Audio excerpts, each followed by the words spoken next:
अस्सलाम वालेकुम वरहमतुल्लाहि वबरकातुहू।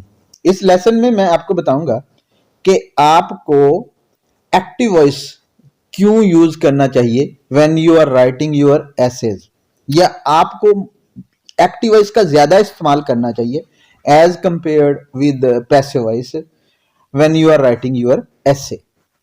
तो सबसे पहले आपने समझना है कि एक्टिव वॉइस और पैसिव वॉइस में क्या फर्क होता है। अब एक्टिव वॉइस में क्या होता है कि आपके सेंटेंस का या आपकी क्लॉज का सब्जेक्ट एक्शन परफॉर्म करता है, ठीक है जी। और पैसिव वॉइस में क्या होता है कि आपके सेंटेंस या आपकी जो भी क्लॉज है उसका सब्जेक्ट एक्शन सफर करता है, यानी उस पर एक्शन होता है। अब अच्छी एडवाइस ये है as a student writer, when you are writing your essays for your academic purposes, वहां पे आप अपने सेंटेंसेस को, मैक्सिमम सेंटेंसेस को एक्टिव वॉइस में लिखें। अब एक्टिव वॉइस में लिखने का फायदा क्या होता है? एक्टिव वॉइस में लिखने से एक तो सेंटेंस का फ्लो बन जाता है, उसको पढ़ना आसान हो जाता है, समझना आसान हो जाता है, and the sentences look less heavy. Sentences इतने बोझल नहीं लगते, इतने भारी नहीं लगते, लाइट स्मार्ट किस्म के सेंटेंसेस बन जाते हैं जब आप एक्टिव वॉइस यूज कर रहे होते हैं इंस्टेड ऑफ पैसिव वॉइस। मेरा ख्याल है ये पॉइंट ज्यादा क्लियर हो जाएगा अगर आप कुछ एग्जांपल्स देख लें। ये दो सेंटेंसेस हैं आपके सामने और ये पैसिव वॉइस में है। देखें जरा इनको कि किस तरह से sentences are a little heavier, a little much difficult to read. कि the computer was turned on by Hakim. The second sentence को भी देखें, the car's air conditioner was fixed by the mechanic.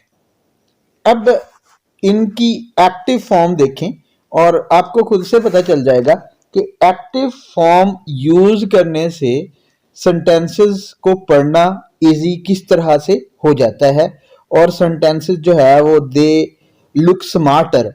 कैसे? Hakim turned on the computer, the mechanic fixed the car's air conditioner. अब it is very easy कि आप इस difference को देख सकें। कुछ और एग्जांपल्स देखते हैं और आपको आइडिया होगा कि अगर आप एक्टिव वॉइस यूज करते हैं तो आपके सेंटेंसेस किस तरह से ज्यादा इफेक्टिव लगेंगे। ये फर्स्ट एग्जांपल आपके सामने है कि many unhealthy foods are included in the typical American diet. अब इसकी एक्टिव कन्वर्शन देखें और आप खुद से फैसला करें कि किस सेंटेंस को पढ़ना ज्यादा इजी है और which of the sentences appears to be smarter.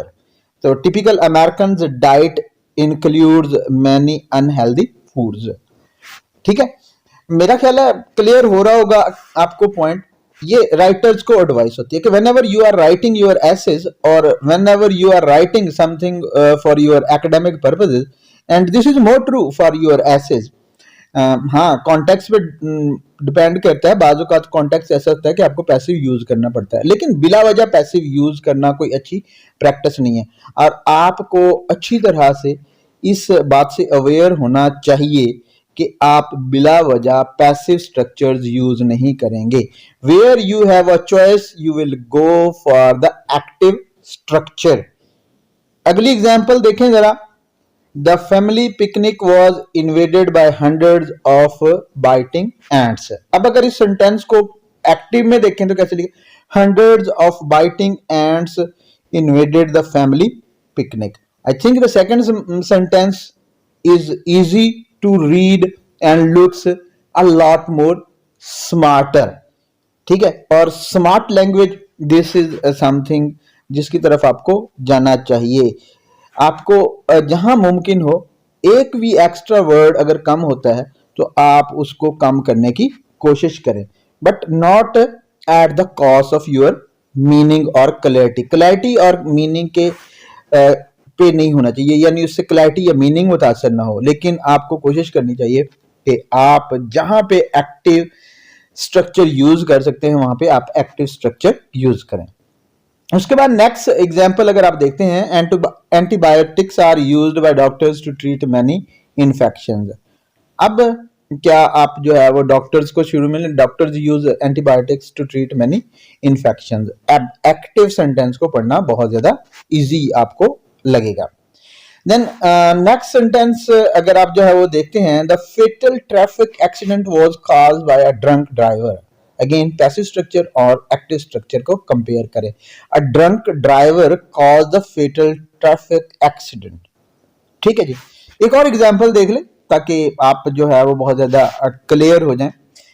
Final grades will be determined by the instructor on the basis of class performance.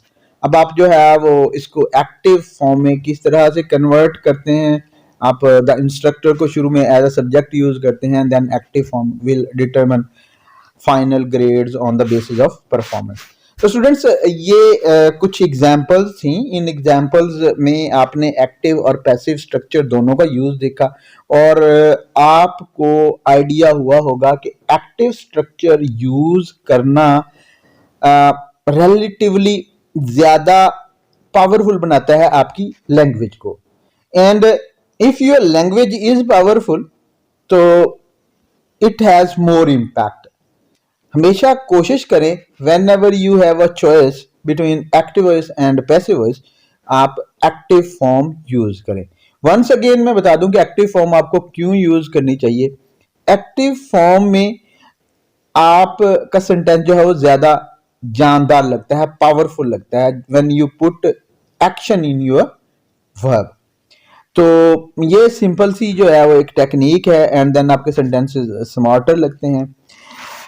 मैं इन स्मॉल वीडियो लेक्चर्स में, इन स्मॉल वीडियो लेसन्स में आप लोगों को वो rules, वो points बताने की कोशिश कर रहा हूं जिनका आपको ख्याल रखना चाहिए as student writer to write your essays for your academic purposes और even to write your sentences, क्योंकि आपके सेंटेंसेस मिलके पैराग्राफ बनाते हैं और देन आपके पैराग्राफ मिलके आपकी राइटिंग ऐसे या paper whatever you are writing वो बनाते हैं। इंशाल्लाह will talk about something else in our next video lecture. Till then, अल्लाह हाफिज।